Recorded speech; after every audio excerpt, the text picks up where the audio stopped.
बचन बाबूजी महाराज भाग दूसरा, वचन नंबर 109। आगरा 9 सितंबर सन 1937। सत्संग में साधु बनकर रहने के लिए किन बातों की जरूरत है? जब तक अनुराग सहित बैराग न हो, गृहस्थी नहीं छोड़नी चाहिए। गृहस्थ में रहकर परमात्मा बनना ज्यादा मुमकिन है। बहुत लोगों की दरख्वास्तें आती हैं कि हम साधु बनना चाहते हैं, हमें कोई सेवा बता दीजिए और अपने यहां रख लीजिए। ऐसे लोगों की निस्बत इस वक्त कहा जाएगा। जब तक संसार से तीव्र बैराग न पैदा हुआ हो, घर बार छोड़कर निकल जाना और संन्यास ले लेना मुनासिब और फायदेमंद नहीं है। बिना मालिक के अनुराग के बैराग की कोई कीमत और हैसियत नहीं है। जैसे संसार से बैराग पैदा हुआ, वैसे ही उसके साथ में मालिक से मिलने की चाह भी पैदा हो और उसके लिए व्याकुलता हो, तब तो वो बैराग कुछ काम देगा, वरना निष्फल और बेकार है। घर गृहस्थी छोड़कर निकल जाने की ज्यादातर यही वजह होती है कि घर में लड़ाई झगड़ा हो गया या आलस और सुस्ती के कारण मेहनत करने से जी चुराने लगे, या कोई दुख तकलीफ ऐसी आयत हुई कि उससे एक बार की संसार से उदासी पैदा हो गई। यह अक्सर देखने में आता है कि किसी भारी शोक के कारण या कोई धक्का लगने से एक बारगी चित्त में बैराग सा आ जाता है और कोई चीज नहीं सुहाती, मगर इस हालत में मालिक से अनुराग तो होता नहीं है और उस शोक या धक्के का असर भी धीरे धीरे कम होता जाता है और कुछ काल के बाद उसको भूल जाता है। इस तरह से जो चित्त में बैराग आता है, उससे कोई परमार्थी लाभ नहीं हो सकता। कुछ वक्त के बाद जब उस शोक और धक्के का असर जाता रहेगा, तब आप ही फिर संसार में प्रवृत्त हो जाएगा, क्योंकि संसार की चाहें तो कहीं गई नहीं है। ऐसा बैराग कायम नहीं रह सकता। मगर इतनी बात जरूर है कि आगे चलकर जो वाकई साधु वृत्ति से रहने वाले हैं और होनहार सच्चे साधु हैं, वे भी ऐसी ही हालतों से संसार से हटते हैं। बैराग पैदा करने के लिए यही हालतें आयद होती हैं, वो और बात है। वे बड़भागी जीव हैं। इस वक्त उन लोगों का जिक्र किया जा रहा है जो मेहनत करना तो चाहते नहीं और साधु बनकर मुफ्त में खाना कपड़ा हासिल करके बेफिक्र होकर जिंदगी बसर करना चाहते हैं। धोती पहनने और बात करने का शऊर नहीं और लंगोटा लगाकर चिमटा हाथ में लेकर बाबा जी कहलाने लगे और पूजने लगे। खासकर औरतों को ऐसे बाबा जी में जल्द भाव आता है और बहुत दौड़ती हैं। घर पर रहते तो सुबह से शाम तक हल जोतते, तब रूखी सूखी रोटी खाने को मिलती, और बाबा जी बन गए तो अच्छे अच्छे भोजन मिलने लगे और आराम से रहने लगे। पीढ़े चौकी पर बिठाकर उनकी पूजा होती है और खाना खिलाया जाता है, और उनके खाने का ये हाल देखा गया है कि खाना खा चुकने पर 20-20 तस्वीरें खीर पी गए और फिर 3 घंटे तक बेहोश होकर घोर निद्रा में बैल की तरह सोते रहे और कुछ खबर नहीं कि हम कौन मुकाम पर हैं।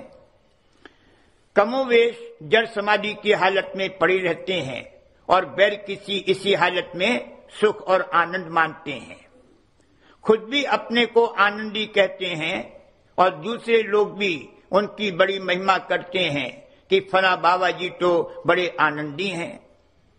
ये सुख और चैन नहीं है, ये तो अपने लिए दुख का सामान और महान नीच योनि में जाने का बंदोबस्त करना है। ये कायदा है कि जितना तन और मन का सुख वह आराम लेगा, उतनी ही बाद में दुख और तकलीफ उठानी पड़ेगी। संसार की वस्तुओं और धन संपत्ति में तन और मन को जिस कदर हर्ष प्राप्त हुआ है, उसी कदर उसके वियोग में, उनके छूटने में दुख होगा और नीचे उतार होगा। वजह इसकी ये है कि जब सूरत की धार, चैतन्य की धार इंद्रिय द्वारों पर और भोग के पदार्थों में जाती है, रमा होती है, तब उस भोग का रस प्राप्त होता है। अगर ज्यादा रस और हर्ष प्राप्त हुआ तो इसका ये मतलब है कि चैतन्य की धार ज्यादा नीचे उतरी, और ये कायदा है कि बिना अपने घाट से नीचे उतरे हुए कोई भोग रस नहीं मिल सकता। जब वहां से लौटा तो कुछ चैतन्यता वहां छोड़ आया, जो चैतन्यता नहीं लौटा सका, वही चैतन्यता की पूंजी में कमी और नुकसान हुआ। जो चैतन्यता वहां छोड़ आया वह उस घाट पर मुंजमद हो गई, जम गई। जमते जमते जब उस घाट पर बहुत चैतन्यता पहुंच गई, तब उसको उसी घाट पर आ जाना पड़ेगा और वहां का चोला धारण करना पड़ेगा। इंसानी चोले में नीचे से लेकर ऊपर से ऊपर तक, राधा संविधान तक के कुल घाट और रचना छोटे पैमाने पर मौजूद हैं। जिस घाट पर अपनी चैतन्यता इकट्ठी कर करके समूह बना लेगा, उसी घाट पर पहुंच जाएगा। जिस चीज में ज्यादा प्यार और तवज्जो है, उसी चीज का रूप बन जाएगा। मसलन किसी को बिल्ली से बहुत प्यार और मोहब्बत है और बिल्ली को उससे है, तो बाद मरने के वह शख्स बिल्ली बनेगा। भूत प्रेत को बुलाना और उनसे बातचीत करना व उनसे गैर मामूली काम लेना अच्छा नहीं है। ये कोई तारीफ की बात नहीं है। इस काम के करने वाले जितने शख्स हैं, सब भूत होते हैं। सत्संगियों को होशियार रहना चाहिए कि कोई सुख व आराम आसक्त होकर न लें। किसी सुख में इस कदर हर्ष न आने पावे कि मालिक को भूल जावें। मालिक को सदा अपने शीश पर विराजमान रखें। मालिक को बिसर कर जो सुख और हर्ष प्राप्त किया जाएगा, उसका कर्मफल चढ़ेगा और उतना ही दुख व रंज बाद में भोगना पड़ेगा। मालिक की गोद में बैठकर यहाँ के सुख और रस भी ले सकता है, कोई हर्ज नहीं होगा। जब तक संसार और संसार के सामान की चाह अंतर में मौजूद है, तब तक न तो बैराग पैदा हो सकता है और न मालिक के चरणों में अनुराग ही आ सकता है। अगर एक जगह से बैराग हुआ तो दूसरी जगह कहीं तो राग लगना चाहिए। मन का राग खाली नहीं रह सकता। अगर मालिक के चरणों में अनुराग आ जावे तो बड़े भाग की बात है। अगर मालिक के चरणों में राग नहीं लगा तो इसके मानी ये हैं कि संसार से बैराग हुआ ही नहीं। उसको बैराग कहना झूठ है। अंतर में संसार की चाहें भरी पड़ी हैं। जब भोग रस का छींटा पड़ेगा और तरी पहुंचेगी, तब सब हरी हो जावेंगी, प्रकट हो जावेंगी। अगर अभी उसे कोई चाह नहीं मालूम होती है और समझता है कि बैराग आ गया, तो ये मूर्छा और बेहोशी की हालत है। पानी का छींटा देने से मूर्छा चली जावेगी और फिर होश में आ जावेगा। इसलिए जो लोग साधु बनना चाहते हैं, उनको और सभी सत्संगियों को और परमार्थियों को कहा जाता है कि घर बार छोड़कर विरक्त बनने से पहले अपने दिल में टटोल टटोल कर देखो कि क्या क्या चाहें भरी पड़ी हैं। अपने मन से पूछो कि हे मन, तू क्या चाहता है। अगर संसार की चाहें भरी हैं और परमात्मा की तीव्र चाह नहीं पैदा हुई है, तो घर गृहस्थी मत छोड़ो। इसके खिलाफ अगर कोई ये कहे कि संसार की चाहों का तो कभी खात्मा होगा नहीं और जब तक घर गृहस्थी में बैठे हैं तब तक हमसे परमात्मा बनेगा नहीं, क्योंकि न तो वक्त ही मिलता है और न एक लम्हे के लिए गृहस्थी के रगड़ों झगड़ों और चिंताओं से फुर्सत मिलती है। तो उनको ये कहा जाता है कि कलयुग में अगर परमार्थ बन सकता है तो गृहस्थ आश्रम में रहकर ही बन सकता है। विरक्त होकर बेफिक्री से जिंदगी बसर करने के मुकाबले में गृहस्थी की कूटा पीसी और भीचा भाची में रहना बहुत बेहतर है। अगर कोई परमार्थ की कार्रवाई न बने तो खैर मन पर दबाव और भीचा भाची तो रहेगी, और उद्यम करके हक व हलाल की कमाई खाने से कोई कर्म तो नहीं चढ़ेगा। ये कितना बड़ा भारी फायदा है। ये आगे के लिए वह संस्कार और अधिकार देगा जिससे परमार्थ बनेगा। अपने हाथ पांव हिलाकर हक व हलाल की कमाई खाने से मन में बहुत पवित्रता रहेगी, मन के विकार नाश होंगे। मन के मारने के लिए इससे बढ़कर और कोई उपाय नहीं है। जो तू खाना खाएगा हक व हलाल, जीत लेगा मन को ऐसा ही कमाल। इस वक्त की कूटा पीसी और भीचा भाची बर्दाश्त करने से बहुत फायदा होगा। कोई कहता है कि अगर घर में रहेंगे तो जोरू लानी पड़ेगी, लड़के बच्चे पैदा होंगे, बहुत विस्तार और पसार होगा। अगर शादी करनी पड़े और विस्तार और पसार भी हो तो करो, मगर घर बार छोड़कर मत भाग निकलो। इससे ये मतलब नहीं है कि ख्वामख्वाह शादी करो ही और संसार में फंसो। कहने का मुद्दा यह है कि घर गृहस्थी में रहकर परमार्थ बनना ज्यादा मुमकिन है। अगर अभी न बने तो खैर, परमार्थ की चाह और तड़प तो बनी है। मालिक दया से वह बानक भी बना देगा। अगर विरक्त होकर भाग निकले तो न दीन के रहोगे और न दुनिया के। अगर वाकई अनुराग सहित बैराग हुआ हो तो इख्तियार है कि विरक्त और साधु बन सकते हो, और जिसको सच्चा बैराग पैदा हुआ होगा उसके लिए दोनों समान हैं, चाहे गृहस्थ में रहे और चाहे साधु बनकर रहे। सच्चे बैराग की पहचान ये है कि इसको शब्द बताया जावे और इसकी सूरत शब्द में लग जावे। शब्द साक्षी और निरपक्ष है। शब्द के सन्मुख होते ही सब चाहें प्रकट हो जावेंगी। अगर दुनियावी चाहों का जोर ज्यादा है तो धड़ से गिर जाएगा, शब्द के सामने ठहर नहीं सकता। गिरकर उस घाट पर आकर बैठेगा जिस घाट की वो चाहें हैं, और वहां बैठकर उन चाहों की कार्रवाई करेगा। अगर चाहों का जोर कम हुआ तो शब्द के सामने जाते ही वे प्रकट होंगी और उनके गुनावन व उधेड़ बुन में लग जावेगा। शब्द को कौन सुनेगा, शब्द गायब हो जावेगा। वे लोग कहते हैं कि कोई सेवा बता दीजिए, सेवा किया करेंगे। खाक सेवा नहीं कर सकते। अगर मेहनत ही कर सकते होते तो घर बार छोड़ने की ही क्या जरूरत थी। जब मेहनत और काम से जी चुराया तब तो भीख मांगकर खाने को तैयार हुए। सेवा क्या करेंगे?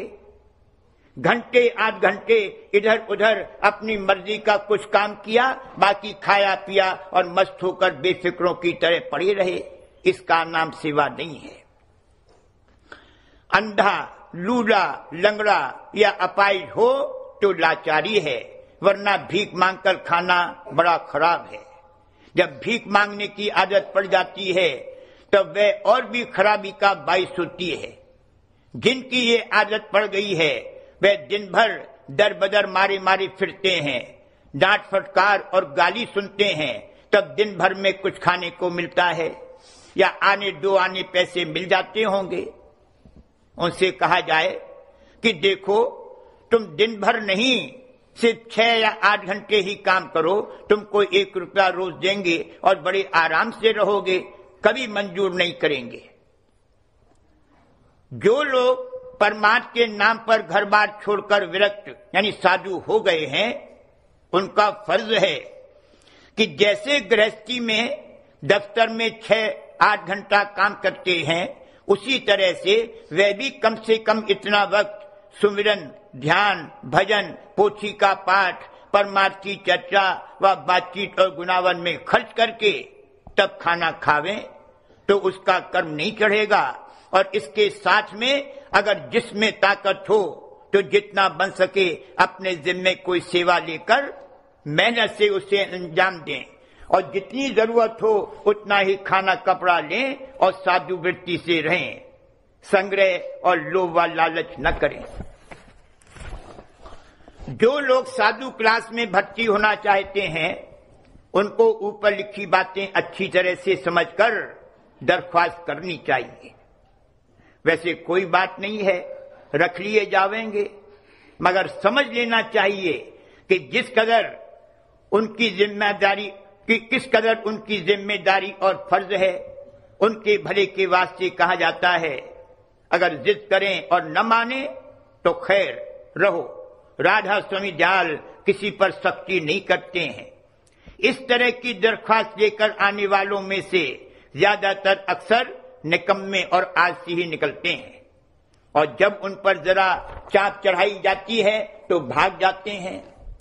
लेकिन ये राधा स्वामी जाल का दरबार है, कोई कैसा ही क्यों न हो और किसी भी भाव से आवे, यहां आएगा तो कुछ लेकर ही जाएगा, खाली नहीं जाएगा। हुजूर महाराज के वक्त में जाल शरण नाम का एक साधु था। उस जैसा साधु कोई नहीं देखा। 18 घंटे काम करता था, बड़ी सेवा करने वाला था। अगर कोई ये कहे कि दिन भर कामकाज में लगे रहे और भीड़ भाड़ में रहे तो अंतर्मुख कार्रवाई के लिए एकांत कहां से मिलेगा और कैसे उसमें वृत्ति अंतर्मुख रहेगी? तो उसके जवाब में कहा जाता है कि अकेले बैठे रहने का नाम एकांत नहीं है। अगर समझदार और होशियार हो तो भीड़ भाड़ में भी एकांत में रह सकता है। भीड़ भाड़ में नित उठ बरते अंतर रहे एकंतरी। ज्यों ही सोकर जागे और उठे कि बस ये फिक्र और ख्याल पैदा हो गया कि सत्संग में झाड़ू लगाना है, ये करना है, वह करना है, फला सेवा करनी है, भोग तैयार करना है। दिन भर छीना झपकी और लड़ाई होती है कि फला सेवा उससे ले लूं और मैं करूं, ये सेवा मुझे मिल जाए, वो सेवा मुझे मिल जाए। अंतर में खटक लगी रहती है कि फला वक्त की हाजिरी देनी है। अगर आपा न ठाने और शौक व चाह हो तो इस भीड़ भाड़ में भी अंतर में एकांत रह सकता है। जो शख्स मुफ्त में खाना पीना हासिल करके बेफिक्र होकर रहता है और जिसको मालिक से मिलने की चिंता नहीं है, उसने अपने लिए चिंता का बहुत सामान कर लिया है। जिसने अपने हृदय में परमार्थ यानी मालिक से मिलने की चिंता बसाई है वो अचिंत है। मालिक उसके सब काम पूरे कर देगा। अगर जरूरत हो तो हल जोत देगा। मगर ऐसा कोई भक्त हो जो स्वार्थ और संसार को मौज पर छोड़कर और तकदीर के हवाले करके मालिक से मिलने की विरह में व्याकुल और चिंतित रहता हो। जिन लोगों ने अपने पीछे परमात्मा की चिंता लगाई है वो बड़भागी हैं, भक्तजन हैं। उनको मालिक न मिलने की चिंता है। सत्संग में वचन सुनकर मन पर दबाव पड़ता है और फिक्र होती है कि कैसे भक्ति करूं और कैसे परमात्मा बने, इसकी चिंता रहती है। सेवा और हाजिरी की चिंता रहती है कि फला वक्त ये करना है और फला वक्त वो करना है। गर्जे की जितनी देर सोता है उस वक्त को छोड़कर बाकी कुल वक्त परमार्थी गुनावन और चिंतवन और चिंता में जाता है। यहां तक कि बाज मौके पर खाना पीना और पाखाना भूल जाता है या उनका वक्त टल जाता है। ये भाग्यवान जीव हैं, इन्हीं के लिए फरमाया है कि चिंता में रहे अचिंतरी। जिसने अपने को मालिक के सुपुर्द कर दिया वो अचिंत है। मगर ये हालत न तो जल्द आवेगी और न कहने सुनने से आएगी कि बस अब घर जाकर ये इरादा कर लेंगे कि आज से तो हम सब छोड़ छाड़ देते हैं, कुछ नहीं करेंगे, सब मालिक को सौंप देते हैं। इस हालत का जल्द ना आना ही अच्छा है। वाकई जब ये हालत आ जाएगी तब संसार का पटरा हो जाएगा। फिर संसार के किसी काम में वो तवज्जो और दिलचस्पी नहीं आवेगी जो कि पहले थी और जैसी कि संसारियों की होती है। सब चौपट हो जाएगा, सारा संसार खिलाफ हो जाएगा। ये भक्ति जन की पहचान है। जब निज करके भक्ति के पंथ में चलेगा तो दुनिया जरूर मुखालिफत करेगी। भक्त और जगत में सदा से बैर है। भक्त और जगत का न मेल हुआ है न हो सकता है। संसार के बर्ताव और व्यवहार में जितना जरूरी है उतना तो मेल रहेगा, मगर उस तरह का मेल नहीं हो सकता कि छाती से छाती लगाकर और गले से गला लगाकर मिलें। दुनिया के लोग, बिरादरी वाले और रिश्तेदार ताजीम करेंगे और डरेंगे, मगर दूर ही दूर रहेंगे और कहेंगे कि भाई हम तुमको हाथ जोड़ते हैं और सब कुछ करने को तैयार हैं, मगर तुम हमारे घर में मत आओ। डरते हैं कि अगर ये घर में आ गया तो सत्यानाश हो जाएगा। हम लोगों की तो कुछ हैसियत नहीं है। जिन्होंने भक्ति की राह में दृढ़ता से कदम रखा उन पर ये हालतें बीती हैं। दुनिया भक्त की ताजीम करेगी, उससे डरेगी और सब कुछ करेगी, मगर भक्त को प्यार नहीं कर सकती। संसार और परमार्थ एक दूसरे के बिल्कुल उल्टे और विरुद्ध हैं।